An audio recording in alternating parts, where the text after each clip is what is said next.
Olá, seja bem-vindo a mais um Diálogo, um programa do Sindipetro Bahia. Hoje, tudo sobre a sessão especial na Câmara de Vereadores de Salvador, em homenagem aos 30 anos da CUT. Em nossos estúdios, nós vamos conversar com a professora Alda Pepe. Ela fala sobre assédio moral, tema do próximo seminário promovido pelo NUCAM, e ainda a agenda sindical e o roteiro cultural.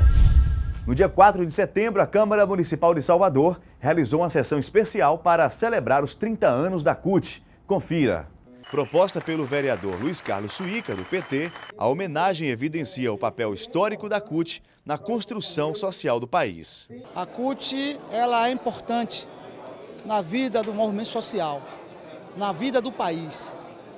Portanto, é de uma alegria imensa, que foi por esse histórico que nós estamos hoje homenageando a maior central da América Latina, que é a Central Única dos Trabalhadores.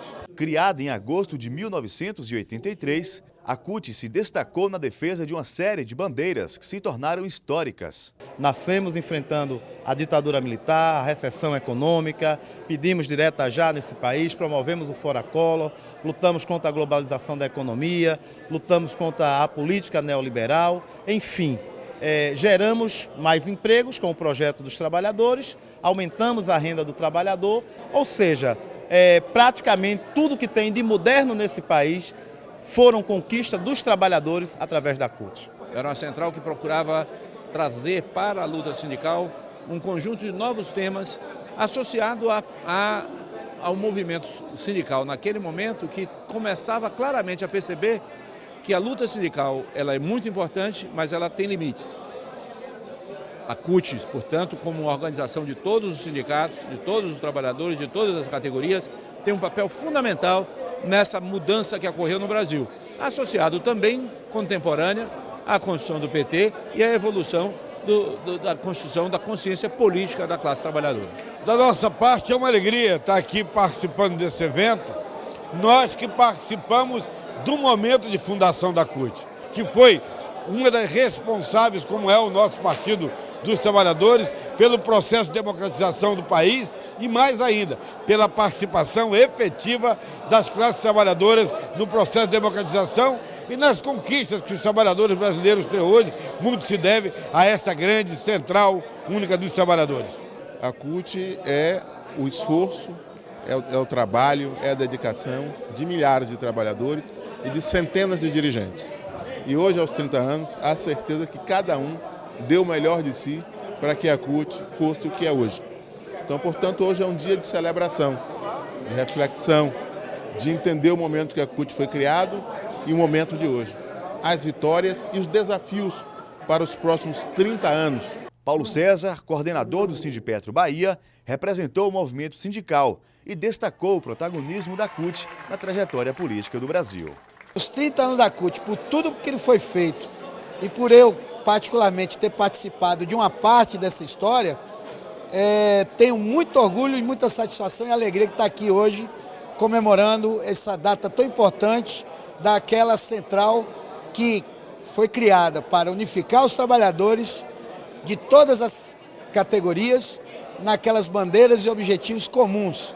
E o saldo, quando a gente olha essa trajetória, é extremamente positivo, onde a CUT foi protagonista, não só mera participante, foi protagonista dos principais momentos políticos da história política e social do nosso país nos últimos 30 anos. Com a força dos trabalhadores e trabalhadoras, a CUT segue sua história, sempre com o princípio de fortalecimento da democracia em defesa de quem constrói o Brasil, o trabalhador.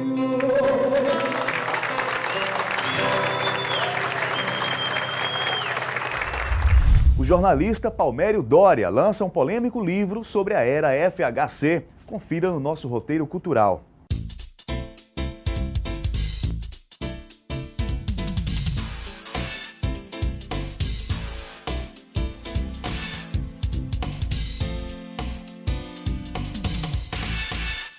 O livro O Príncipe da Privataria, do jornalista Palmério Doria, reúne os escândalos públicos e privados dos 8 anos de governo de Fernando Henrique Cardoso. A obra que destaca a compra de votos que garantiu a recandidatura de FHC pode ser encontrada nas melhores livrarias. Vale a pena conferir. O nosso destaque do cinema é Flores Raras. O filme, que tem Glória Pires e Miranda Otto como protagonistas, conta a história de amor entre duas mulheres. O longa é baseado em fatos reais ocorridos nas atribuladas décadas de 50 e 60, em cartaz no Espaço Itaú de Cinema. O espetáculo infantil Eu Sou Don Quixote está em cartaz no Teatro do Isba. A peça é baseada no romance Don Quixote e estabelece um diálogo entre o autor, Miguel de Cervantes, e uma criança que tenta trazer a abordagem da história para os dias atuais. Eu Sou Don Quixote fica na programação do teatro todas as sextas-feiras de setembro, sempre às 8 da noite. Sindicalize-se. Juntos somos mais fortes. Acesse sindipetroba.org.br.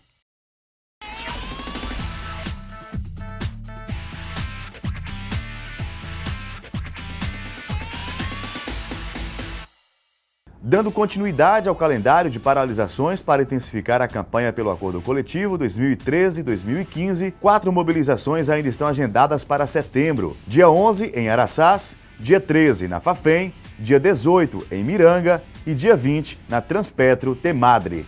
No dia 14 de setembro, tem seminário sobre assédio moral. O evento será promovido pelo NUCAM e acontece no auditório do Hotel Vila Velha a partir das 8 horas.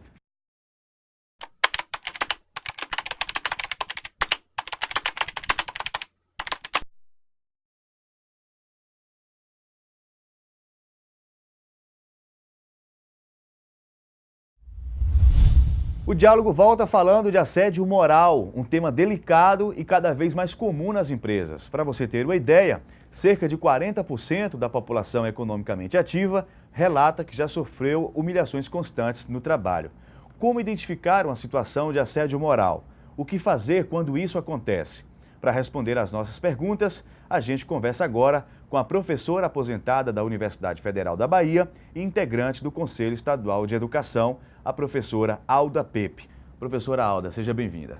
Obrigada. Antes de mais nada, professora, o que é assédio moral? O assédio moral pode ser definido simplesmente como uma ação perversa. E é uma ação perversa porque ela atinge diretamente a dignidade do sujeito. É uma ação que tem um objetivo, é desqualificar a pessoa, humilhar, enfim, tornar a pessoa menor do que o sujeito que está praticando. Quase sempre a intenção é essa. E criar uma situação tal que ele termine acreditando que, de fato, ele merece aquele tratamento vil.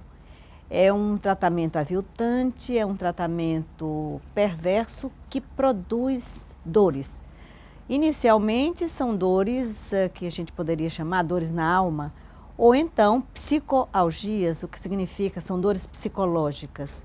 Elas mostram que o sujeito, de uma certa forma, está sofrendo uma injustiça, ele se ressente disso, está sendo tratado de forma diferente dos demais e com isso ele sofre. É uma jornada de sofrimento para aquele que sofre o assédio moral. Quando uma brincadeira no ambiente de trabalho se torna assédio moral? Esse assédio, quando a gente considera o assédio, ele uma vez só não significa assédio, ele tem de ser repetido. Ele tem de ser repetido, ele tem um objetivo e tem um objeto. O objeto é o sujeito que está sendo assediado. O objetivo é torná-lo, de fato, um sujeito que deve ser eliminado. E ele deve até acreditar que ele deve ser eliminado daquele espaço. O assédio moral deixa consequências. Quais são? Muito graves. Olha, começa pelas dores, eu disse para você, as dores na alma. Você sente alguma coisa muito ruim. Você sofre também uma dor psicológica, mas depois ele se torna mesmo em dores físicas, o que significa você somatiza toda essa situação. E então você vai sofrer de um acometimento variado, porque o assédio moral, ele é um agravo à saúde biopsicossocial. Portanto, ele começa por esse mal-estar social, o mal-estar interior do sujeito e depois ele se torna também um mal-estar orgânico. Aí ele vai ter gastrite, ele terá hipertensão, ele pode ter, enfim, as formas são muitas dos sofrimentos expressos. Mas o objetivo dessa pessoa, do assediador, é que isso aconteça mesmo. Em muitos casos, perde até a família. Perde a família porque o que ele sofre de perversidade nesse ambiente, ele leva para casa. Leva para casa e ele será também um sujeito de ações perversas. Ele não vai dizer o que está sentindo, porque quando ele diz, quase sempre se dá o conselho. Ora, é melhor você ficar lá quieto porque você não perde o seu emprego. A família precisa do emprego. E então você minimiza o problema. Além disso, você também não vai dizer que você está, de uma certa forma, descontando naqueles da família o que você sofre de perversidade no trabalho. Mas, de qualquer sorte, você se torna uma pessoa difícil. Difícil e que, às vezes, também se torna perversa. E aí você pode perder a família. Da mesma forma que você perdeu a saúde biológica, você vai também sofrer um abalo na sua saúde psicológica e, às vezes, mental. Quais são os outros tipos de assédio moral? Esse do chefe para o subordinado é o mais comum, é o que mais se conhece. Mas existe também o assédio horizontal, o que significa os outros colegas ou um colega assediando um colega, portanto são pares entre si. Existe também, esse é o menos comum, o assédio moral em ascensão. Esse em ascensão é quando acontece um grupo de subordinados ou um subordinado se organiza para boicotar aquilo que recebeu como ordem ou como solicitação daquele que hierarquicamente está acima. E os prazos não são cumpridos e o tipo de trabalho que se pediu não sai, enfim. Termina o chefe perdendo toda a credibilidade porque os seus subordinados ou o seu subordinado não deixa o trabalho fluir. Então, eu diria que esse é um assédio moral de baixo para cima. Outras vezes também ridicularizam. É um chefe que pode ter alguma coisa de diferente e, porque ele é diferente, os seus subordinados ou o seu subordinado o ridiculariza por isso. Professora, como é possível provar que há assédio moral? O colega, percebendo, ele pode denunciar? Pode e deve. Aliás, essa é a prova melhor, a testemunhal. Porque significa, eu não tenho muitas provas materiais, quase sempre alguém que viu. Mas quase sempre também os que estão assistindo têm medo de ser a próxima vítima. Como eu quero evitar ser a vítima, eu deixo aquela que já foi escolhida como vítima. E não vou para lá depor em favor dele ou, de uma certa forma, denunciar. Mas existem, às vezes, também provas concretas. O que significa? Essa também é concreta, mas do ponto de vista de materialmente produzida. Essas podem ser, por exemplo, ordens e contra-ordens por escrita, ordens descabidas, ordens em que você quase termina um trabalho e o chefe, por escrito, manda que aquele trabalho seja deixado. O que significa que o sujeito nunca completa as suas tarefas, porque quando ele está para completar, o chefe manda alguma coisa em dizendo não, pode parar, não vai precisar, ou já nós não temos mais tempo para isso, ou você nunca faz as coisas corretas, você está sempre diferente dos outros. Então, nesse caso, já serão provas também para se fazer, de uma certa forma, se colecionar e dar entrada a uma queixa. Porque o assédio moral é crime. E ele é crime, ele naturalmente ele produz lesões psicológicas, lesões físicas, e isso aí também deixa o assédio moral num quadro que é um quadro que, além de descabido, ele de fato é criminoso. Ok, nós conversamos aqui com a professora Alda Pepe, professora aposentada da Universidade Federal da Bahia e integrante do Conselho Estadual de Educação. Lembrando que no próximo dia 14, sábado, às 8 horas, o NUCAM, Núcleo de Combate ao Assédio Moral, promove um seminário sobre este assunto, assédio moral no ambiente de trabalho. Você não pode perder. Um forte abraço e até a próxima edição do Diálogo.